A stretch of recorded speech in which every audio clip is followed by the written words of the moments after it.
Significant change to the game on Sunday. You brought in James Middlebrook on a short-term contract. What's the thought process behind that, Dizzy?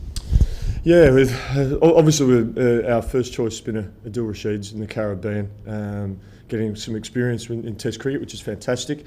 And James does come in. Carl Carver has been in our squad, and we've been delighted with Carl's development over the last 12 months. He's probably exceeded our expectations, to be perfectly honest. However, at this point in time, we still feel he'll be best served still learning and developing his bowling in the second team. So he's going to be playing against Leicestershire this week. And we've got young Tom Craddock, who's been training with our squad, but unfortunately copped a knock on the thumb last week in the game against Glamorgan, or the week before last, game against Glamorgan. And he hasn't had an opportunity to have a bowl in a game outside. And we felt, while we did consider that, we felt that was probably a bit too much to ask of the young man, who's obviously coming here essentially on trial and wanting to impress, and that wouldn't really be giving him the very best chance of succeeding and putting a performance on the board. So we felt we needed someone to come in and fulfil a role for us. While Jack Leaning bowled at Notts, Jack's still learning about his off-spin bowling, and that's coming along nicely. However, we felt it was an area that we could bolster. So James Middlebrook is available. Played the last 5 seasons at Northants. Has been at Essex. He's played for Yorkshire and come through the Yorkshire Academy. So he's playing league cricket up here in Yorkshire. Experienced campaigner, someone that can fulfil a role for us on a short-term contract. And you're right, it's a bit of a bolt out of the blue. It's his second debut, 14 years between drinks, would you believe? Unbelievable. But how did it all come about? I mean, did you approach him, or did you have a chat with Frog and try and get things sorted out? Yeah, well, for the first point of call, I spoke with Andrew Gale and then brought Martin into that conversation, and the decision was made that it was important. We felt Carl got some good overs in the second team at Leicester. There's an opportunity for a 3-day game and a 1-day game. We felt that was going to be best for him and best for the club.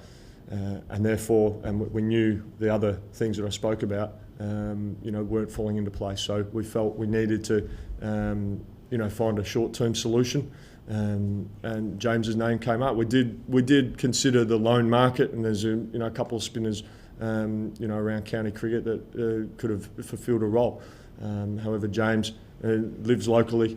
He's playing Bradford League cricket. He's still playing a bit of minor counties, and he's still keeping himself going. He played a winter in Australia, playing and coaching. So he's been working hard at his game and still playing. And we felt that this could be a good solution, for the short term. He's got loads of experience. In fact, I would suggest he was probably Northant's best player last year in all formats. He settled in pretty quickly. He's been training with the boys today. Yeah, we've had a needs basis net this morning, so the lads are doing their yoga. But James was keen to come in and just have a bit of a bat and a bowl. So it provided a good opportunity. So he had a bowl to a couple of our lads, Chicheswa, Andrew Gale and Leesy had a bowl at. So he's got some good bowling. He's had a good half hour or so batting. So he's just ticked that off, and he'll train with us tomorrow, play for his league club tomorrow afternoon, and then link up with us Sunday morning.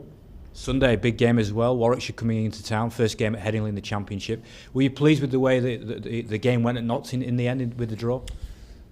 No, not really. Ideally, you go out to win every game you play. What was a real positive was after being 393, for 7 in there after day one. Notts were. I felt we bowled nowhere near as well as we can. And we're honest in our assessment of that. The players put their hand up and said that they could have certainly done better, which was great. But the focus shifted on how can we find a way to fight back in this game and find a way to win this game. And going into day 4, realistically, we were probably the only side that could win the game. And that showed a lot of fight. It showed a lot of character. Alex Lees and Jack Leaning stepped up with the bat. A couple of other lads put in some, cameos with the bat as well, and got us into a position to potentially win the game. Second innings, our bowlers came out hard on the evening of day 3. We picked up 3 important wickets, and the game was still there for us to win. Unfortunately, we couldn't quite make the inroads on day 4. Full credit to Notts, they played well. made it hard for us, made us toil. You know, lads were getting a bit tired, you know, back-to-back games and going into that day 4, and just couldn't quite get rid of Chris Reid or Vernon Philander. So that's how it went. So to get those 11 points, yeah, in the end, after day 1, you could probably say we were happy with that. But overall, you know, we strive to try and win every game of cricket that we play. So in that sense, it was a bit disappointing. It could have been different had we bowled a bit better on day 1. But all in all, we've got 33 points from our first 2 games, and we hope we can add to that after this game against Warwickshire. Even though it's early in the season, do you think this game on Sunday is starting to become a must-win game? Because I'm sure Warwickshire, as they were last year, will be up there again.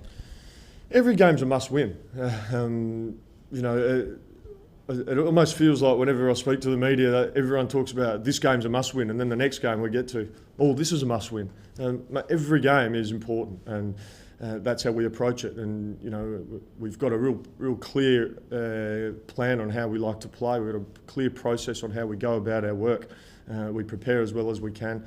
We go out there and play the disciplined cricket and consistent as cricket as possible that we know we can play. And if we do that, we feel that we give ourselves the best chance of winning.